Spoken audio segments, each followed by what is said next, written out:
La passion, hein, depuis tout petit, je regarde des animés et One Piece, c'est dans mon cœur. Et de pouvoir incarner un des personnages, ça fait très plaisir. C'est plus, comment dire, se dépasser, créer une scène de nous-mêmes, de faire le montage audio et visuel et de tout simplement s'amuser en fait. La passion quoi, de pouvoir le faire parce qu'on l'adore et qu'on veut être comme lui et du coup pouvoir lui ressembler en faisant un cosplay du coup. Grave. Et voilà. Pareil, vouloir incarner le personnage parce qu'on trouve qu'il nous ressemble mentalement et peut-être physiquement, ça dépend. Après Zoro, voilà. Hein. Et juste vouloir être plus proche des personnages aussi, parce que ça nous fait être plus proche, donc voilà. C'est sûr que ça met une certaine pression avant de monter sur scène, etc. Mais ça reste quand même quelque chose où on s'amuse et on est heureux de pouvoir le faire, quoi. Parce que à travers des conventions, on se retrouve. Et on peut tous s'amuser, donc c'est sympa, vraiment, c'est cool. Il y a une ambiance entre cosplayers qui est vraiment... on est tous unis en fait, puisqu'on aime tous la même passion. Et donc du coup c'est vrai que on est tous à vouloir prendre une photo avec les autres. Et c'est hyper... c'est vraiment sympa d'avoir des conventions comme ça dans la France, même dans les autres pays, où on peut partager notre passion à travers les cosplays.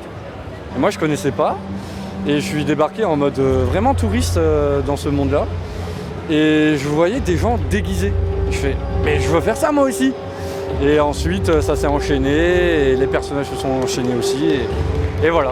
Demain il y a le concours de cosplay, est-ce que vous allez participer?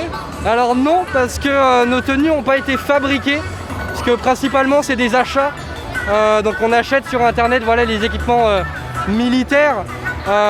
Donc du coup on n'a pas techniquement le droit de passer pour le concours puisque c'est uniquement du craft. On a des espèces de pseudo-formations militaires en gros en interne.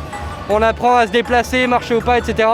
Et puis après je pense que tout le monde sait faire les petites oreilles de chat comme ça, du coup ça va, mais ouais ça demande un petit peu d'entraînement, un petit peu d'exercice. Ouais. Il y a un peu de stress au début, et puis quand on est dedans c'est génial.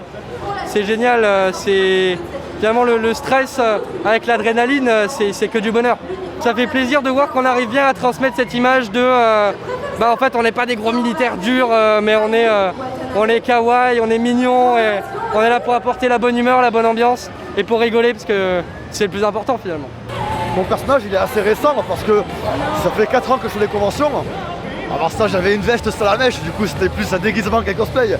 Et là récemment j'ai dit allez, vu que je fais plein de conventions, je me lance. Et j'ai créé le personnage, du coup mon histoire, etc. Et depuis je fais de la scène aussi également, ça se passe bien, les gens aiment bien ce que je fais, je suis content. Voilà, c'est que du bonheur, que du plaisir. Le cosplay c'est vraiment, la limite c'est l'imagination. Si vous aimez ça, vous faites ce que vous voulez. Et même c'est encourageant des fois quand on fait des concours cosplay, j'en ai déjà fait justement, les jurys aiment bien les créations originales. Au moins ça évite justement de faire tout le temps pareil comme tout le monde.